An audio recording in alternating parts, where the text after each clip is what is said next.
Hello students, अब हम लोग आ गए हैं लेक्चर नंबर 2 पे। जो चैप्टर हम लोग का चल रहा है, चैप्टर नंबर सॉल्यूशन, क्लास किसका 12th का चैप्टर नंबर 2 सॉल्यूशन के लेक्चर नंबर 2 पे आ गए हैं, जिसमें हम लोग पढ़ेंगे vapour pressure of liquid in liquid.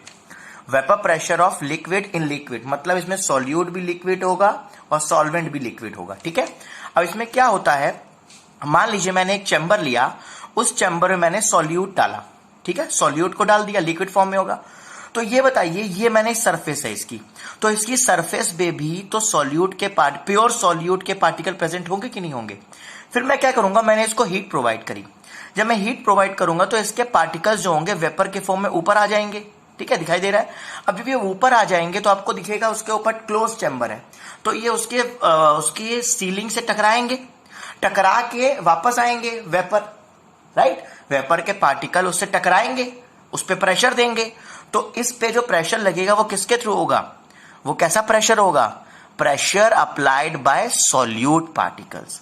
जो इस पे प्रेशर अप्लाई होगा वो क्या बोलेंगे, सॉल्यूट पार्टिकल्स, और उस प्रेशर को हम लोग बोलते हैं P1 नॉट। क्या बोलेंगे उसको, P1 नॉट। ऐसे ही मैं क्या करूंगा, मैंने ले लिया एक और चैम्बर जिसमें मैंने डाल दिया सॉल्वेंट। फिर सॉल्वेंट के आप देखोगे, सॉल्वेंट के सरफेस पे, उस पे एक सरफेस हो जाएगी, इस सरफेस पे आप देखेंगे सॉल्वेंट के पार्टिकल होंगे, राइट। सॉल्वेंट के पार्टिकल होंगे, इधर देखिए। तो सॉल्वेंट के पार्टिकल जब मैं हीट करूंगा तो वेपर में कन्वर्ट होंगे, इस पे भी जब हीट करूंगा वेपर में कन्वर्ट होंगे, ऊपर जाएंगे, ऊपर जाके क्लोज चैम्बर है, टकराएंगे, बार बार उससे टकरा के वापस आएंगे, फिर जाएंगे, फिर वापस आएंगे। तो क्या होगा, ये प्रेशर अप्लाई करेगा, तो उस सरफेस में जो प्रेशर लगेगा वो किसके थ्रू होगा, बाय प्योर सॉल्वेंट होगा, राइट। इसको बोलेंगे कंपोनेंट 2। हमारे पास दो कंपोनेंट, कंपोनेंट 1 और कंपोनेंट 2। कंपोनेंट 1 बेटा सॉल्यूट होगा, कंपोनेंट 2 सॉल्वेंट होगा। जो सॉल्वेंट होगा उसको मैंने यहां पर जो प्रेशर लगा रहा है, pressure applied by solute particles, वो P2 नॉट हो जाएगा। क्या हो जाएगा, P2 नॉट। अब मैंने क्या किया, सॉल्यूट और सॉल्वेंट को मिक्स कर दिया, मिक्स करके चैम्बर में डाल दिया। अब मैं जब हीट करूंगा तब सरफेस पे मुझे सॉल्यूट और सॉल्वेंट के दोनों के पार्टिकल मिलेंगे। क्या मिलेंगे, दोनों के पार्टिकल मिलेंगे। तो उनका जो प्रेशर होगा, तो दोनों ही प्रेशर लगाएंगे। जब हीट होंगे, वेपर में कन्वर्ट होंगे, तो दोनों का प्रेशर लगेगा। तो सॉल्यूशन में जो सॉल्यूट का प्रेशर होगा वो P1 माना और सॉल्वेंट को P2 मान लिया, और टोटल प्रेशर जब लेंगे सॉल्यूशन का तो वो P1 प्लस P2 हो जाएगा।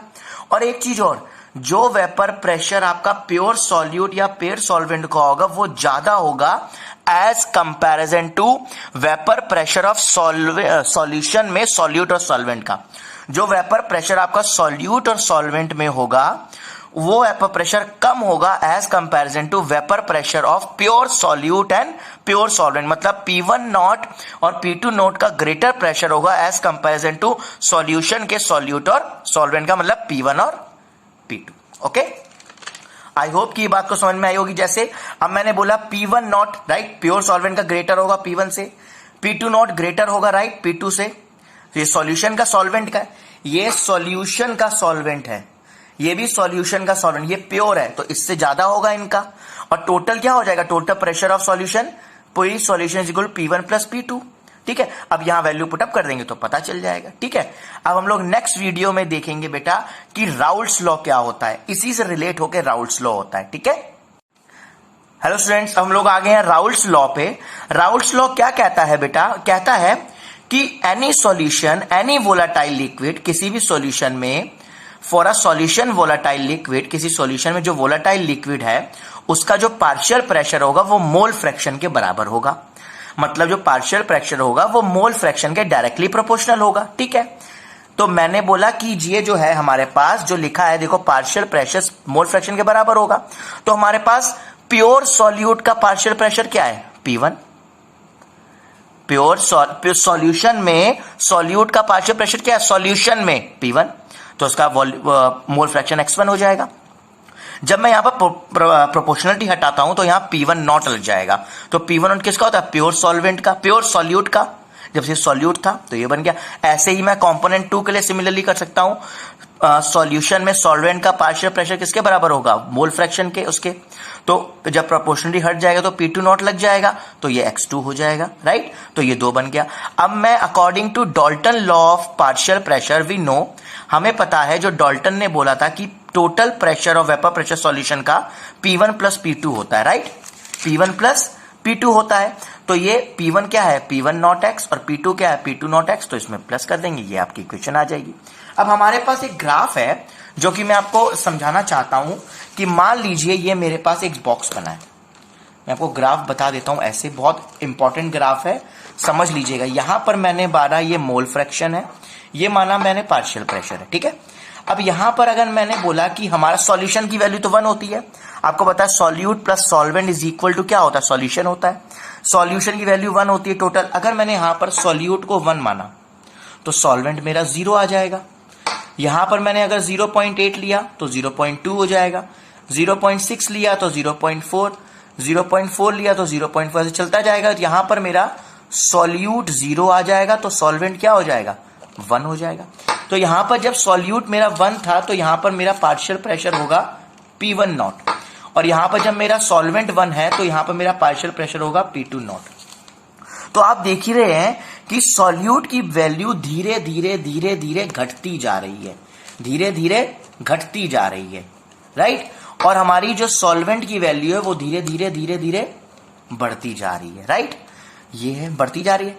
तो इन दोनों के बीच का जब लाइन ज्वाइन करेंगे तो ये क्या बताएगा, सॉल्यूशन का टोटल प्रेशर, सॉल्यूशन का टोटल प्रेशर एज ये ग्राफ में बना हुआ है, ठीक है। तो ये ग्राफ बताता है, ओके। जैसे मैंने अभी आपको बताया सॉल्यूट प्लस सॉल्वेंट क्या होता है, 1 होता है टोटल। तो मैंने अगर सॉल्यूट को 1 लिया तो सॉल्वेंट 0 आ गया, और मैंने अगर सॉल्वेंट को 1 ले लिया तो सॉल्यूट 0 आ जाएगा, राइट। तो ये ग्राफ मैंने जो अभी आपको बताया जैसे, ठीक है। अब देखिएगा ध्यान से, मान लीजिए मैंने एक क्वेश्चन लिया, लेट से ए पे टोटल प्रेशर फाइंड करना है। हमें यहां पर इस पॉइंट पे टोटल प्रेशर फाइंड करना है।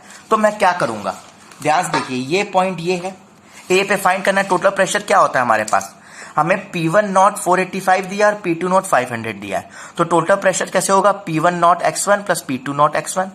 P1 नॉट मुझे पता है 485 है, P1 कहां है, ये P1 है, देखिएगा ध्यान से, ये x1 है मेरे पास, ये x1 है, ये देखिए ये मेरे पास A पे फाइंड करना है, राइट। ये मेरा P1 हो जाएगा इधर और ये P2 हो जाएगा, राइट। तो P1 पे मेरे पास मोल फ्रैक्शन 0.6 है और P2 पे मेरे पास 0.4 है, राइट। तो ये मैंने यहां पुट कर दिया, देखो वैल्यूज तो मेरे पास आ जाएगा। तो ग्राफ से भी कभी क्वेश्चन आ जाता है तो आप परेशान होते हैं, बता दिया जाएगा। अब ये बताइए कि एक चीज बताइए, सॉल्यूट सॉल्वेंट इज वोलाटाइल और नॉट। जो सॉल्यूट और सॉल्वेंट है वो वोलाटाइल होंगे कि नहीं होंगे, ऑब्वियस सी बातें होंगे, तभी तो सॉल्यूशन वोलाटाइल लिक्विड कहला रहा है, तो दोनों वो भी वोलाटाइल होंगे, ठीक है। अब एक चीज बताइए, जो मैं आपके पास इस पे आ गया हूं, जैसे मैं क्वेश्चन अब करने जा रहा हूं, find the solute solvent mole fraction in vapour state.